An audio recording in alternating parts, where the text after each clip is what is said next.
Muchas gracias. Es importante y además absolutamente necesario, por supuesto, tener una visión de la economía española, pero también hay que ampliar miras. La agenda global, las propias relaciones internacionales, la situación política internacional, todo está tejiendo unas nuevas conexiones difíciles, complejas e incluso en muchos casos hasta imprevisibles, ¿verdad? Esa globalización e incluso la tecnología también está contribuyendo o afectando directamente a las democracias, al estado del bienestar. Estamos en un momento en el cual las desigualdades son cada vez más crecientes, los populismos extremados, como bien saben, están también muy presentes.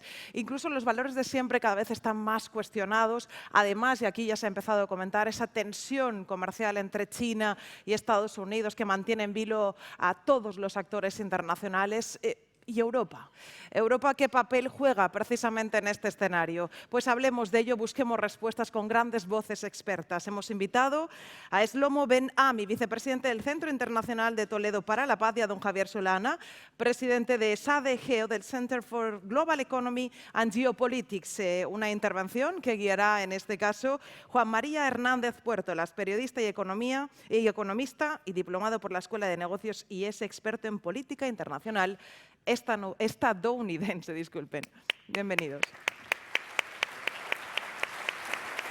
¿Tú no tienes agua?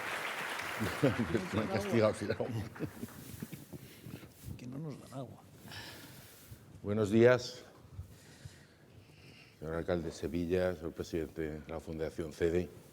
Mi nombre es Juan María Hernández Puertolas y tras una carrera en el mundo del periodismo, ahora me dedico a la comunicación corporativa. Los dos ponentes que me acompañan, por utilizar el tópico, no necesitan presentación, pero yo me atendré al tópico y prácticamente no los presentaré. Pero evidentemente, Shlomo Ben-Ami es historiador, político, diplomático, no sé si necesariamente en este orden. Fue el segundo embajador de Israel en España, fue ministro de Asuntos Exteriores de Israel y en la actualidad es vicepresidente del Centro Internacional de Toledo para la Paz. Don Javier Solana, físico, político, diplomático, tampoco sé si necesariamente en este orden, pero fue secretario general ministro de varias carteras en los gobiernos españoles, secretario general de la OTAN, Mr. PES, alto comisionado para la política exterior y seguridad común, y preside el centro de SADE, Central Geopolítica de Studies. Probablemente, y por empezar por un tema que ya por sí solo llenaría como mínimo una tesis doctoral, probablemente el capitalismo lleva reformándose toda la historia, desde Adam Smith hasta nuestros días, desde la mano invisible. Pero ahora estos días, el 9 de noviembre, que se cumple el 30 aniversario de la caída del muro de Berlín, no sé si por casualidad cada vez más en los medios de comunicación, en todas partes, de alguna forma todavía esa reforma del capitalismo parece más urgente. En las anteriores intervenciones ya ha salido de alguna forma el tema. Me gustaría que empezaran con esta reflexión. ¿Debe reformarse el capitalismo? ¿En qué sentido y de qué manera eso puede influir en las empresas, en el mundo empresarial? Shlomo. ¿Yo? Bien, mire, el siglo XX estuvo dominado por tres grandes ideologías, ¿no? El liberalismo, el fascismo y el comunismo. Los dos últimos, fascismo y comunismo, se estrellaron durante la Segunda Guerra Mundial. El comunismo porque acabó a las puertas de un gulag, o sea, no había libertad, por lo tanto es imposible el socialismo. El capitalismo quedó en pie, el liberalismo quedó en pie, pero tiene en su código genético los ciclos de crisis, ¿no? Y algunos de ellos pueden ser grandes hecatombes, como fue el 1929 y de alguna manera el 2008. Yo creo que ambos han desencadenado, han creado consecuencias sociopolíticas bastante parecidas. Hablaba el presidente de CaixaBank sobre los populismos, los autoritarismos, etc. Eso surgió o tuvo un empuje enorme a raíz de 1929 y también a raíz del 2008, por las deficiencias del capitalismo, que hoy ya no es simplemente el capitalismo como se entendía en el siglo XIX, sino viene con la globalización. Y la globalización tuvo sus enormes éxitos, pero también sus fracasos. Parte de ellos es esa disparidad socioeconómica. Los populismos de que se hablaba aquí no aparecieron en el vacío. Lo decía John Maynard Keynes: malas políticas pueden ser resultado de malas economías, de malas políticas económicas. Por lo tanto, los fallos del sistema, muchos de ellos éticos y morales, no necesariamente estrictamente profesionales, pero sí éticos y morales, lo que ocurrió en Estados Unidos en el 2008 y después el impacto que tuvo en otras latitudes. Y eso es lo que produjo, y también hubo una gran desregulación. Hay que distinguir entre un capitalismo con responsabilidad y un capitalismo salvaje. Y ese capitalismo salvaje es al que hay que corregir. Hubo en algún momento una tercera vía. De alguna manera la globalización la hizo desaparecer, o medio camino, ese camino de centro que combinaba la libertad, el capitalismo, pero también con la responsabilidad social. Ahora se requiere recuperar ese camino medio, porque si no, el capitalismo se suicida realmente por estos movimientos que surgen y que no piensan en reformar el capitalismo, sino más bien en destruirlo. O sea, si no hay una revolución desde arriba, habrá una revolución desde abajo que lo destruirá todo. Por lo cual, hay que recuperar ese camino medio. Y otra cosa es dar una respuesta. Y el capitalismo supo superar todos los grandes cambios en el sistema de producción, digamos la revolución industrial, todas las revoluciones que vinieron después, supo superarlas. La revolución en la que estamos ahora, en el umbral del cual estamos ahora, que es la automación y la robotización, etcétera, eso es un salto ya distinto, que va a cambiar de una forma muy radical el mercado laboral y también la necesidad de una respuesta social, de un pacto social nuevo. ¿Están las empresas preparadas? ¿Están los gobiernos preparados? He visto que los finlandeses intentaron el salario capital a todo el mundo, pero hay que dar respuestas porque Trump no apareció en un vacío. No fue la crisis del comercio con China lo que llevó al colapso de Middle America, sino más bien la automación, que destruyó los trabajos en las minas, etc.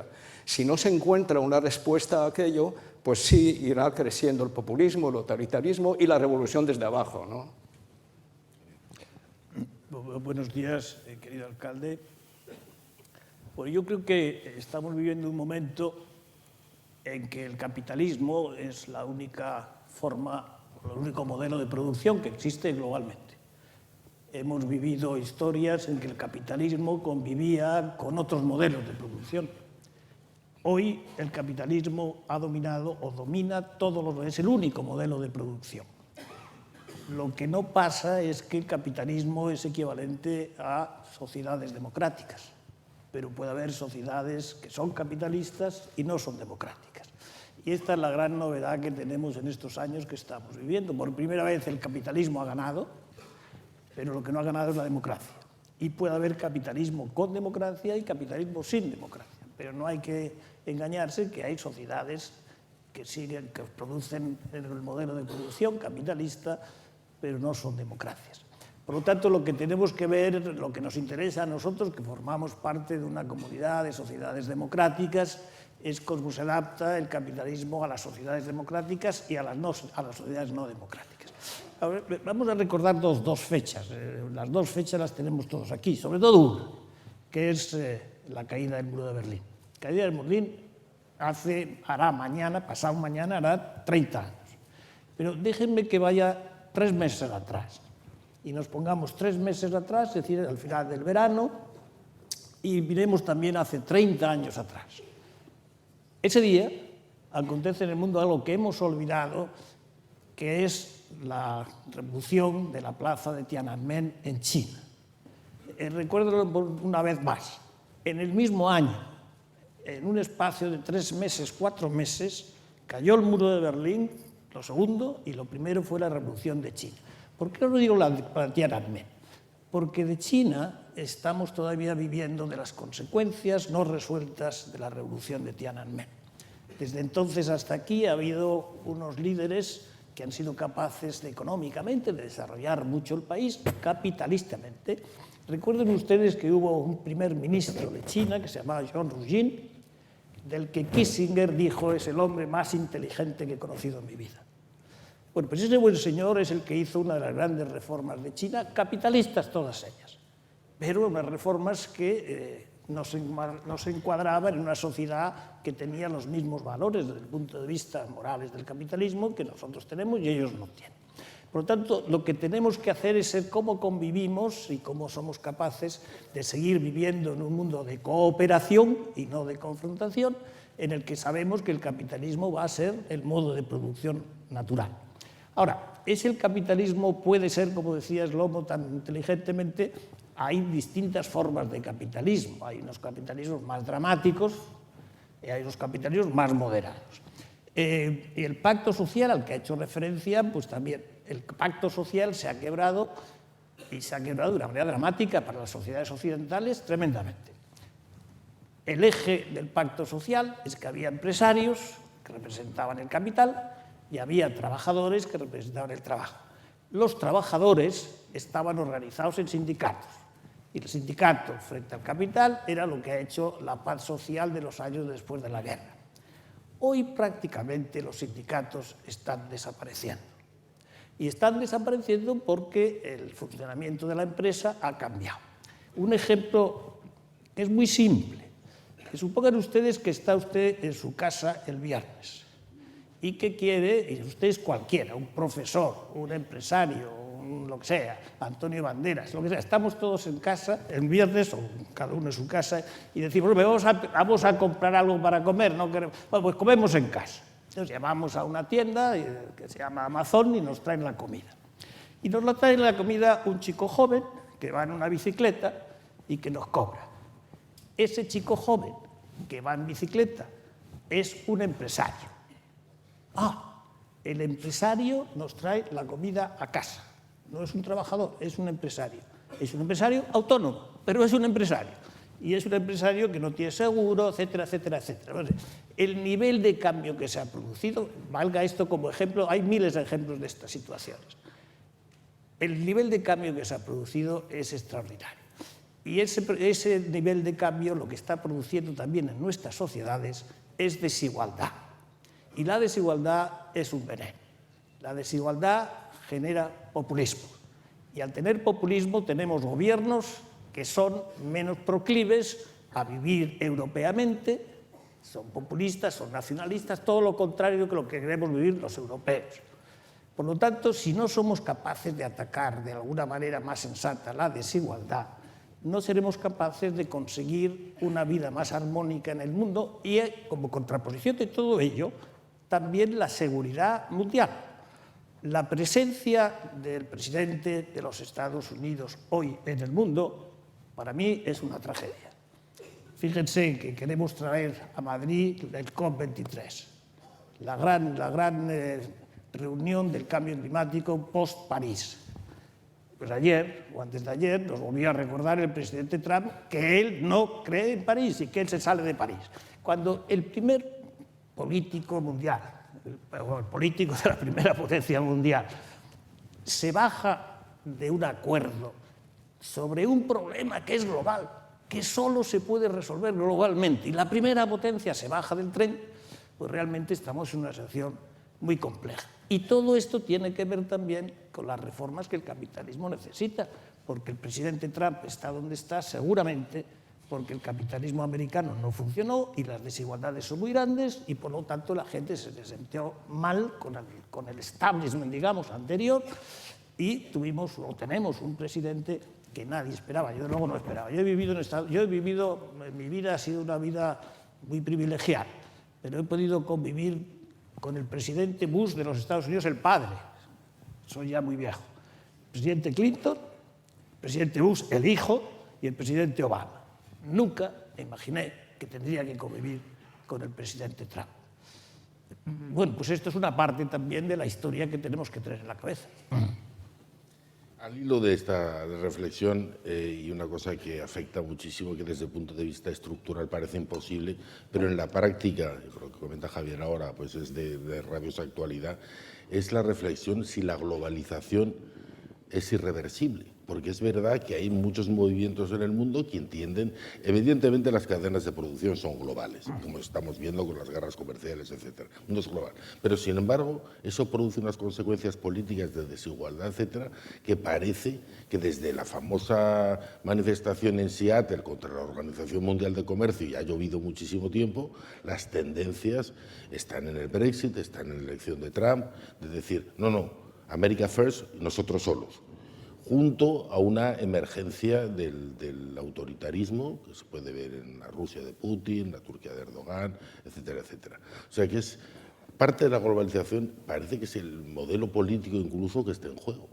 Quería saber Bien, Javier mencionó a Trump. Yo creo que él, en ese sentido, él es el ícono de una época, ¿no? Él no se trata de un presidente accidental, yo creo que representa una época de desglobalización. De hecho, todas sus políticas, tanto en lo que tiene que ver con el despliegue geoestratégico de Estados Unidos como en sus relaciones comerciales con el mundo, él se retira a casa.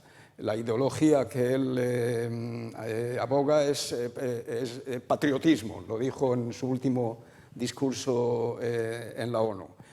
Yo pienso que la globalización está condenada a seguir, a pesar de Trump. Puede que no sea un presidente accidental, pero sí es mortal, habrá otro.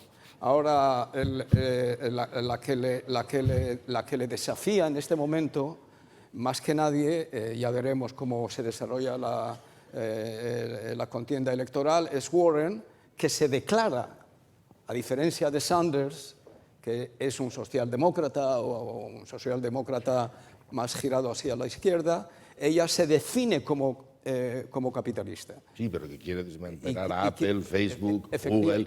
Sí, yo creo, sí, bueno, ella quiere romper, en fin, romper los monopolios y el control gigantesco de estas empresas, pero sí también subir sus impuestos a los que ganan más de 50 millones de dólares al año, radicalmente, y con eso, no sé si eso es posible, financiar trillones de millones de dólares el sistema de sanidad norteamericano.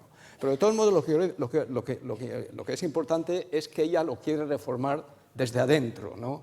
Yo francamente pienso que va a ser imposible frenar la globalización.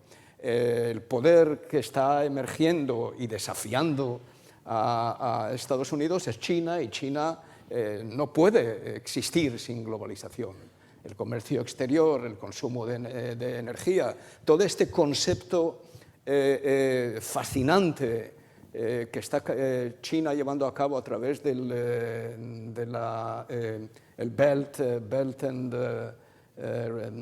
One Belt, One Road. Eso es una versión extraordinariamente interesante de la globalización. O sea, construyendo infraestructuras a través de Eurasia, comprando el puerto de Pireus como entrada a Europa, incluso quebrando el consenso europeo. Italia colabora, los británicos también colaboran, de alguna manera incluso los alemanes. O sea, ya China, a pesar de ser un rival global, no se puede. ¿Qué economía en el mundo puede ser indiferente a una nación que tiene que dar de comer, que tiene que alimentar a 20% de la humanidad, que es lo que China es? Por tanto, el consumo chino y la exportación china hacen a la globalización algo inevitable. El que Estados Unidos se haya retirado lo único que ha hecho es dejar el vacío para que lo ocupe China. El último tratado comercial, que es ahora el espacio comercial más grande del planeta, es sin Estados Unidos. Yo no creo que Estados Unidos, francamente, podrá seguir en esta vía por mucho tiempo. Otro cambio político llevará a que vuelva, y ese es el encanto de la democracia, es un péndulo. Las cosas no cambian a lo mejor por largo tiempo en Rusia, en países totalitarios. No solo el capitalismo, decía yo antes, tiene en su código genético la inestabilidad, la tiene también la democracia. Las dictaduras son estables, los no estables son las democracias. El cambio vendrá después de Trump y tampoco Johnson es eterno.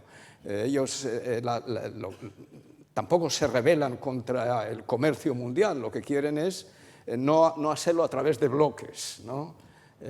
Y ahora los ingleses empezarán a ver si pueden con Estados Unidos o con países separados y no a través de su pertenencia a la Unión Europea. Pero al final yo creo que también ellos llegarán a la conclusión tarde o temprano que andar solo en este mundo de fronteras que siguen estando abiertas, de movimientos migratorios que también influyen y que son necesarios para el mercado laboral. Hay quien no lo resiste, pero las migraciones seguirán siendo un elemento crucial o constante en nuestra vida, entre otras cosas por los cambios climáticos. Por el cambio climático es la razón principal, casi diría yo, del movimiento en África, la desertificación en Medio Oriente, en África. Todo eso no hay quien lo pare y, por lo tanto, si los autoritarismos y populismos estos seguirán siendo la respuesta.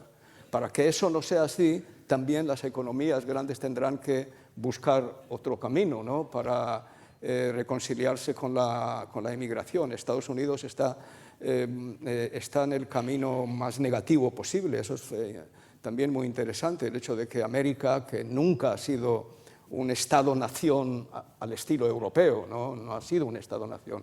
América nació en torno a la idea de libertad, ¿no? de inmigración. Todo el mundo en Estados Unidos se supone que es un extranjero, incluso Trump, pero de repente se cierra, ¿no? ¿Cuánto tiempo se puede resistir? Sí, yo creo que el flujo de mercancías y el flujo de personas, a lo mejor más controlado, a lo mejor más adaptado a las necesidades de estabilidad sociopolítica, esto persistirá, ¿no? Y bueno, una respuesta se dio en este país. Javier, creo, fue ministro de Asuntos Exteriores en ese momento, y era que Occidente haga en el proceso de Barcelona, ¿no? Que era realmente invertir en plans estilo Marshall en los países exportadores de inmigrantes para estabilizarlos. O sea, no era por un exceso de amor a Marruecos o a Túnez, sino por una necesidad de las sociedades más desarrolladas de que tengan vecinos más satisfechos, ¿no? Javier. Yo creo que la globalización es buena. La globalización, si la miramos desde el punto de vista así un poco más abierto, la globalización ha sacado un número de personas, de ciudadanos del mundo de la pobreza impensable. La globalización ha creado condiciones de vida extraordinariamente mejores para mucha gente. La esperanza de vida ha subido muchísimo durante todo este periodo. Yo creo que la globalización va a seguir con nosotros. Ahora, la velocidad a la cual la globalización va a aumentar o va a seguir es una cuestión que tiene todavía sus dudas. Y lo tiene por la situación americana, que Estados Unidos no quiere la globalización, porque la globalización al fin y al cabo lo que es que tenemos que coordinarnos en la vida colectiva.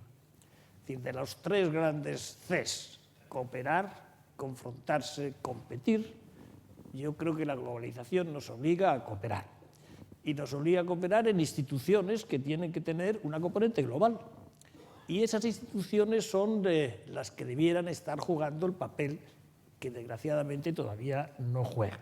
Pero fíjense que en el momento de la crisis mundial, la crisis económica, en 2008, pues nos inventamos, sacando de un cajón que estaba allí guardada, pues el G20. Y el G20 pues, fue una institución global para enfrentarse con un problema, la primera crisis global de la economía, y estuvo bastante bien preparada para hacer las cosas, sobre todo para frenar la caída.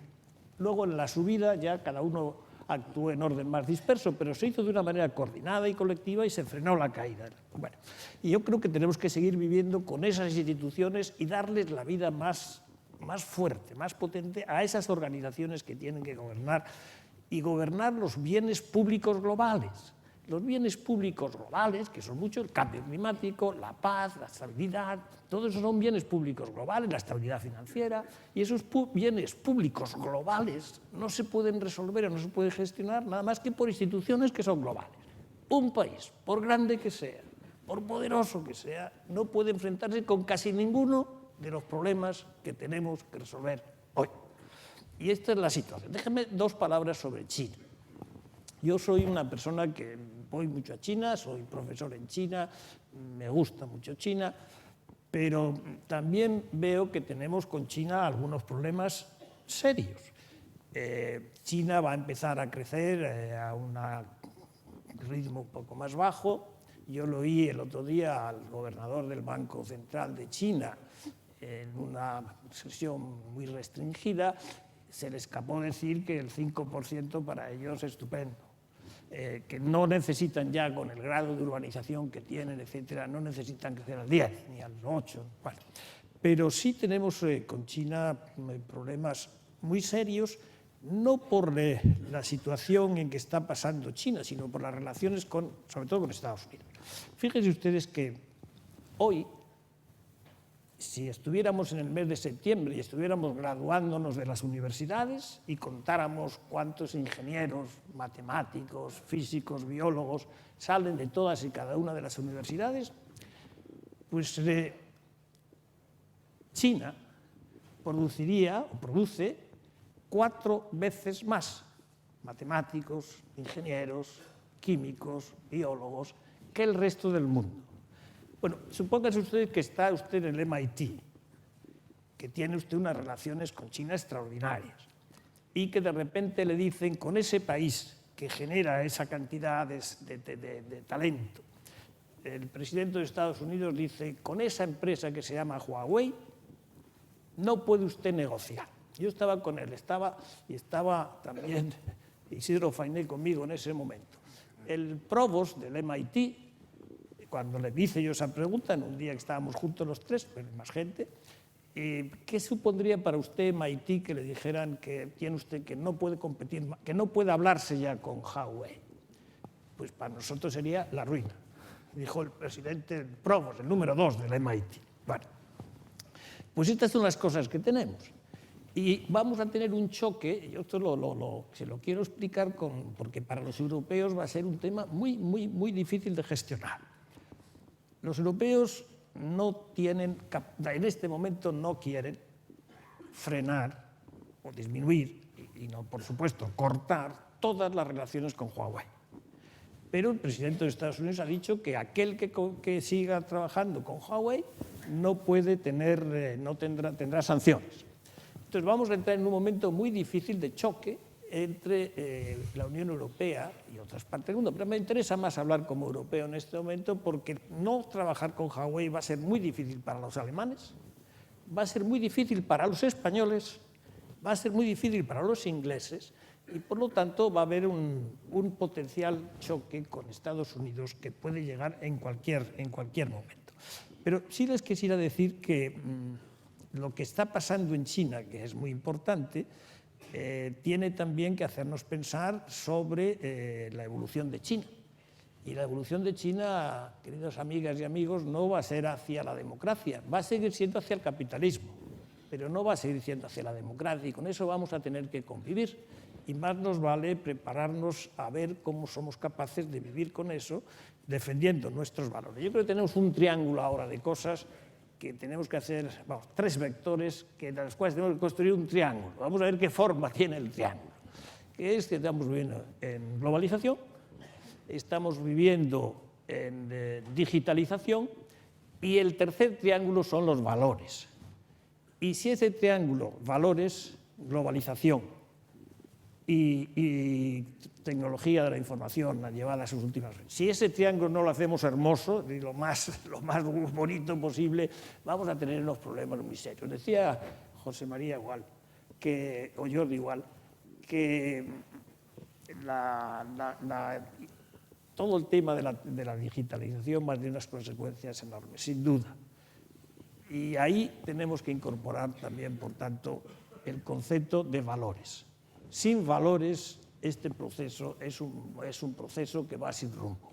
Y nosotros tenemos que poner los valores. Yo creo que la Unión Europea tiene una obligación ahora, en esta nueva época que se abre con la nueva Comisión, de seguir haciendo las cosas que hay que hacer, pero de imponer también, o de poner sobre la mesa siempre, el concepto de valores.